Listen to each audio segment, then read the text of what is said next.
I wanted to take a few minutes before I jump into a build video and cover some of the basics of the UI for the game and some of the options. The first option that I'd like to discuss for a moment is the Steam Workshop inclusion here on the right side. This game is very mod and community content friendly, which is fantastic. It really makes the game just so flush with content that's essentially free. That's really great.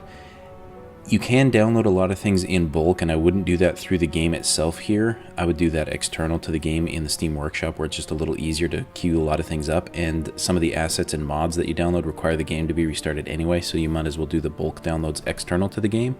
But this is a great way to see some of the top, newest, or most popular items for the game itself. Moving into the options menu, there's not a whole lot of options in here. The one I wanted to call out was depth of field. It's a very good cinematic look where everything that is behind the camera's focal point and in front of the camera's focal point will be blurry. It's a great cinematic look, as I said, but it's not something that makes the game very easy to play because you're trying to look at something in the distance and it's all blurry, requiring you to physically move your screen and center it on that option instead of just glancing at that portion of the map. If you have a couple mods downloaded, some of them will have advanced options that you can open, such as Traffic Manager, which allows you to further tweak the options from that mod and how it interacts with your city and the game, which is another great thing that you can set up. And I wanted to finish this portion real quick with talking about one of my complaints, and that's mostly the Content Manager. As you can see, these are all the assets that I've downloaded into the game. There's probably 600-700 different assets, so much so that as I scroll the game lags trying to keep up.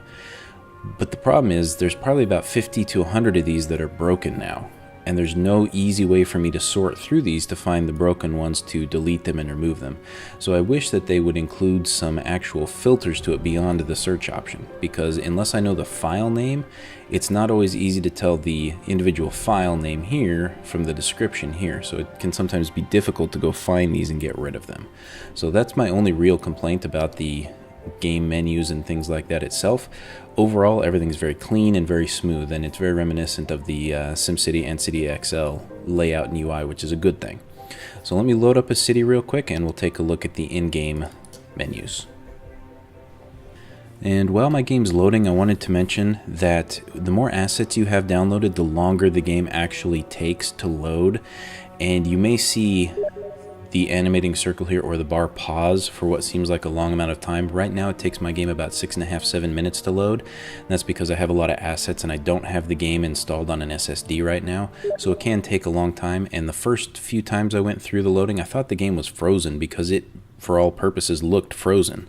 It really wasn't. It was just still loading. You got to listen and watch your hard drive usage lights and give it some time. So I wanted to call that out. So here in the game you can see I do have a couple broken assets that it's calling out, the Hard Rock Cafe and a couple others. Just going to close out of those and move on into the game. Now the UI here, again, it's very similar to SimCity. Starting on the bottom left, if I click on the globe, it highlights the buildable area in the game. I've purchased all the tiles so I can build on the entire map. Moving into the build menus, they're fairly standardized. Power, water, waste, medical, health, and so on across the board. You do have unique buildings, you do have monuments that as you build specific buildings, so if you build a couple small health centers and you accrue enough of these buildings in your city, you get to unlock monuments. They have built-in terraforming, and I have a mod for terraforming because I like some of what the mod does better than what the game does. So I do have a couple other mods down here, and you have your budget and your city policies. Now as we go through the build log in the next one, I'll talk a bit more about some of those. On the top side, I do have the settings menu and a couple other mod options as well.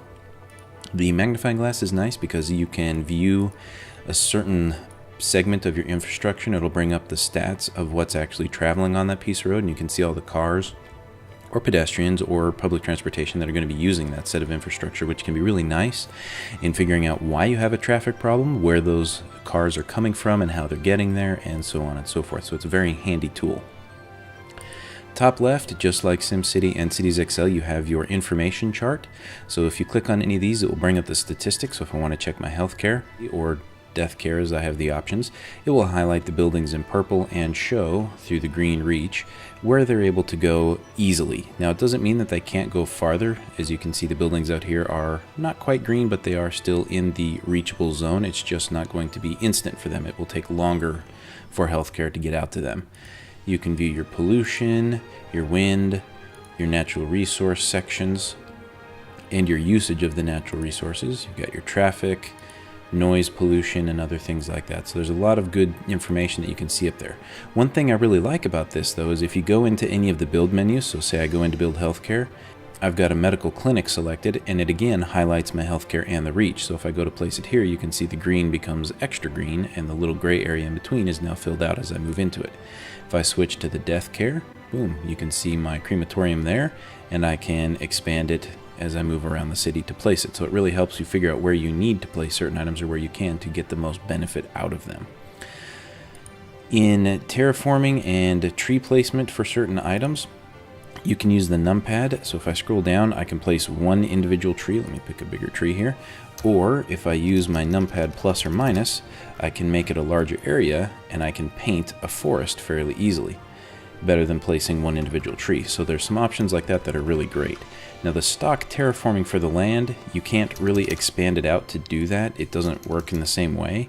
So it works, it gives you this nice terrain data map, changes your chart, but if I go into my mod for terraforming, select the same type of option, I can use the plus key on my keyboard, on my numpad, to make it massive, and you can see by all the little dots, those are the specific parts of the map that it's going to grab and make larger. So we'll move on into the build, and we'll see you in part 2.